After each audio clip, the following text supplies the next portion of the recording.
Good evening, everybody. I'd like to say good evening to you properly now, now that you can see me.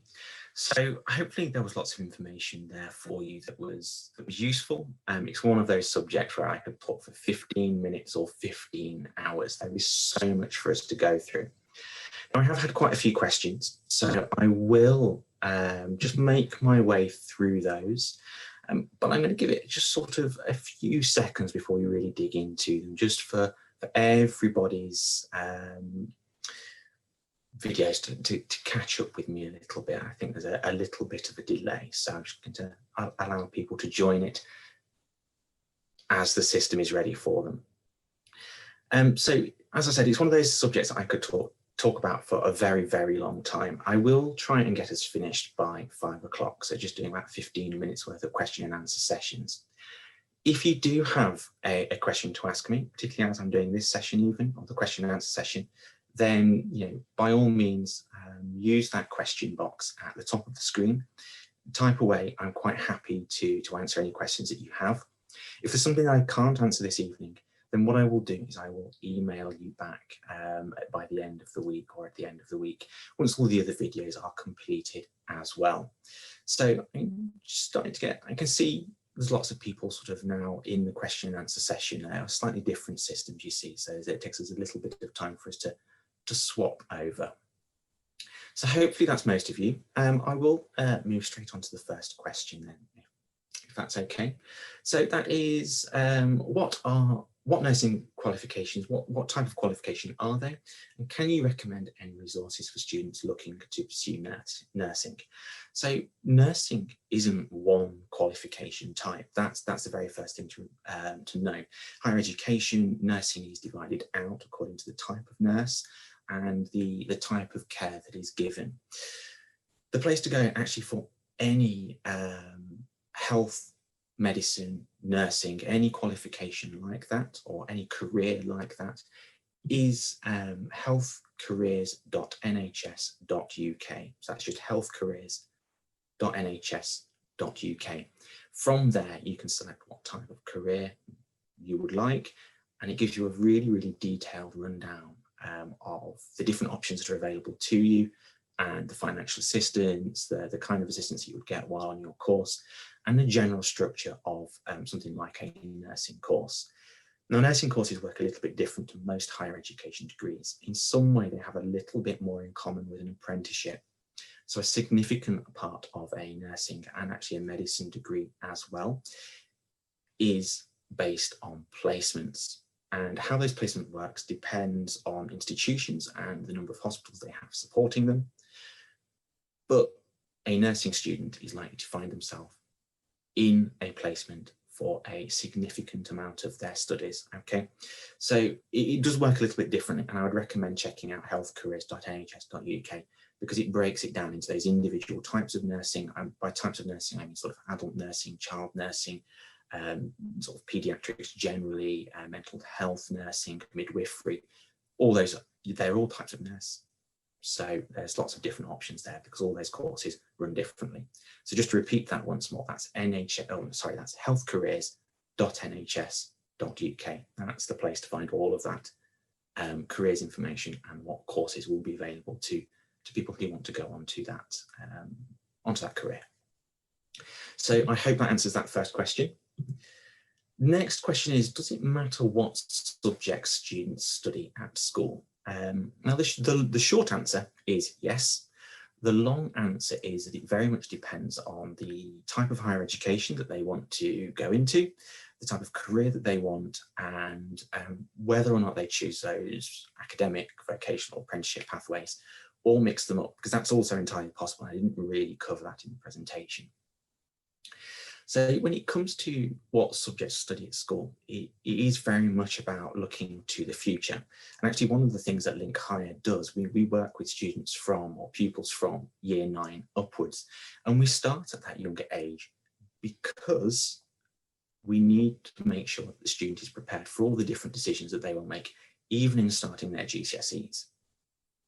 So to give you an example of the kind of thing I mean, if a pupil wants to be a teacher, then you need to have a degree to become a teacher. And specifically, you need something called a PGCE, which is a Postgraduate Certificate of Education. Now, in order to get that, it depends on whether or not you've decided to be a primary school teacher or a secondary school teacher. If you've chosen to be a secondary school teacher, then you need a degree in the subject that you want to teach, or at very least a degree in a subject related to the one you want to teach. In order to get that degree, then you need to make sure that you pick A-level options or level 3 options. We discussed right at the beginning of the presentation about the different levels. So level 3 options that will allow you to join that degree.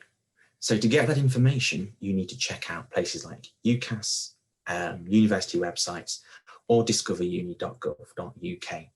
Actually, that's the next question that I've got, so I'll give you a little bit more detail about those services next. But the point is that qualifications stack. So you need to make sure that you have the right foundations in before you start building on it. Higher education is very much the upper floors and the roof, as it were. So you need to make sure those foundations and those lower walls are in nice and sturdy, and that's your level 3 qualifications. So yes, it is important to know what subjects you need to study at level 3, and even at GCSE, something like medicine, GCSE grades are very important for that. So you do need to be aware of that. But again, it's about just looking to the future, deciding the general route that you want to go down and preparing in the best possible way for that route. So hopefully that answers that question. If you have any follow-up questions, I'm more than happy to answer that as well. So as I said, the next question is, where can I find entry requirements for specific courses? There's lots of different places that will show these. I think probably the first place that you will look will be the UCAS website. So UCAS, I'll say it again, it's the Universities and Colleges Admissions Service. That's UCAS. So if you go to the UCAS website, a general Google search will find you that, no problem at all. From there, you can do course searches. So if you know, for example, that you want to study, I don't know, history, you can do a general study for history, and it will list every course that includes history. You might be a little bit overwhelmed at first because, you know, it's got lots and lots of different courses on there. Probably thousands of them will hit for history. So I'll go to UCAS first, and I'll give you a list of every single course. And in those listings, you'll find the entry requirements. The second place you could look is Discover Uni. So the Discover Uni website is a government website, so discoveruni.gov.uk. That allows you to answer a series of questions that will suggest courses to you, or to do direct course searches like UCAS. You'll also find a little bit more information on the Discover Uni service because it's tapped into all of those government databases as well. So there's lots and lots of information that you can find there when you get deeper into the apologies, I've got a load of notifications just picked up that cleared my screen. So if you could sort of look at that when you're maybe a little bit more advanced into your research, sort of a little bit past UCAS, Discover Uni will give you all of that information and link directly to university websites. And university websites really is the next best source for information. That gets really into great detail and tells you exactly about that course specifically at that institution. So that's probably the order that I would tackle those services in, and that's where you can find all of that information. So I hope that answers that question as well.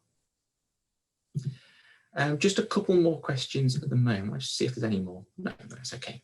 So are there still any opportunities with some study abroad as part of the course? And has this been affected by Brexit? That's actually quite a complex question. There are courses with study abroad options available. They are relatively common still. Lots of universities have partnerships with universities from around the globe. So universities will find study abroad options.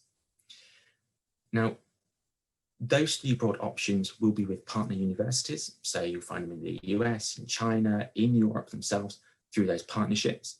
Now, there is an organisation called Erasmus, and they run the Erasmus Plus programme. The Erasmus Plus was probably the single biggest source of study abroad options and those additional study abroad modules and opportunities.